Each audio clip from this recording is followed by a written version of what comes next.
کا نوجوان اس لیے نہیں ٹوٹ رہا کہ اس کے پاس مواقع نہیں ہیں یا اس کے پاس ملٹیپل چوائسز اور ریسورسز نہیں ہیں، بلکہ آج کا نوجوان اس لیے ٹوٹ رہا ہے کیونکہ اندر کی ترتیب کو ہم نے کہیں پیچھے چھوڑ دیا۔ ہم اپنے جذبات کے بہکاوے میں آ گئے اور اپنے آپ کو کہیں دور لے گئے، اور ہماری وہ ترتیب جو ہمارے نفس کی صورت میں تھی، ہماری وہ ترتیب جو ہمارے والدین کی صورت میں تھی، ہمارے معاشرے کی صورت میں تھی اور ہمارے اللہ کے ساتھ حقوق کی صورت میں تھی، وہ ہم پیچھے چھوڑا ہے۔ یہی وجہ ہے کہ جب ہماری ترتیب اور ہماری الجھنیں آپس میں ٹکراتی ہیں تو پھر ایک ٹھہراؤ پیدا ہوتا ہے جسے ہم خاموشی کا نام دیتے ہیں، اور پھر نوجوان کہتا ہے کہ میں اندر سے ختم ہو گیا ہوں۔ حقیقت میں وہ اندر سے ختم نہیں ہو رہا ہوتا، بلکہ اس کی ترتیب ہوتی ہے جو اس کو اندر سے ختم کر رہی ہوتی ہے، اور گہری خاموشی چھا جاتی ہے، اور پھر وہ اپنے نفس سے دور، اپنے والدین سے دور، اپنے رب سے دور ہو جاتا ہے، تو پھر اس کے اندر ایک سناٹا چھا جاتا ہے جس کو ہم مایوسی کا نام بھی دیتے ہیں۔ تو اس کی جب مایوسی انسان کے ذہن میں سما جاتی ہے تو پھر آج کا نوجوان کہتا ہے کہ میں ختم ہو گیا ہوں، میرا کیریئر ختم ہو گیا،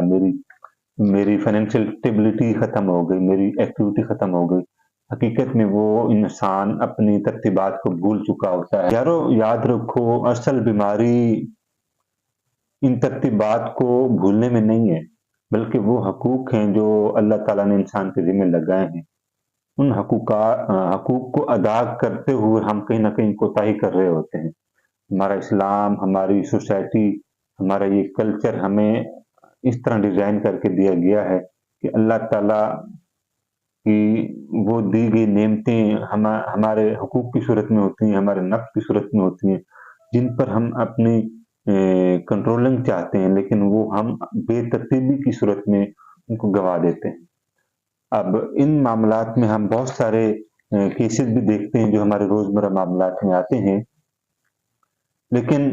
ان سب کا جو موسٹ پاورفل سلوشن ہے وہ یہی ہے کہ ہم قرآن کو پڑھنا شروع کریں، قرآن میں اپنے آپ کا اپنا سکون تلاش کریں، کیونکہ قرآن میں کہیں نہ کہیں ہمارا سکون چھپا ہوتا ہے۔ اور اللہ تعالیٰ قرآن پاک میں ارشاد فرماتا ہے وَمَنْ أَعْرَضَ عَنْ ذِكْرِي فَإِنَّ لَهُ مَعِيشَةً ضَنْكًا۔ یہ کچھ آیات ہیں جن کا مفہوم یہی ہے کہ جو اللہ سے منہ موڑ لیتا ہے، اللہ سے دوری اپناتا ہے، تو اللہ تعالیٰ اس کی زندگی کو تنگ کر دیتا ہے، اس کی معاملات کو تنگ کر دیتا ہے۔ تو جب انسان پر معاملات تنگ ہونے لگتے ہیں تو یہی وہ لمحہ ہوتا ہے کہ جب ایک نوجوان، ایک مسلمان اندر سے ٹوٹ رہا ہوتا ہے، وہ سکون کی تلاش میں ہوتا ہے کہ کہیں نہ کہیں اس کو سکون مل جائے۔ تو میری نظر میں 4 ایسے پوائنٹ ہیں جو کہ آپ کو بھی سمجھنا چاہیے کہ جن پر ہمیں کام کرنے کی ضرورت ہے، اور یہ اگر ہم اپنی زندگی میں امپلیمنٹ کر لیں تو دین و دنیا کی وہ معاملات آہستہ آہستہ سلجھنا شروع ہو جائیں گے۔ نمبر 1 پہ اللہ کا حق۔ دیکھیں، اللہ تعالیٰ نے ہمیں پیدا کیا،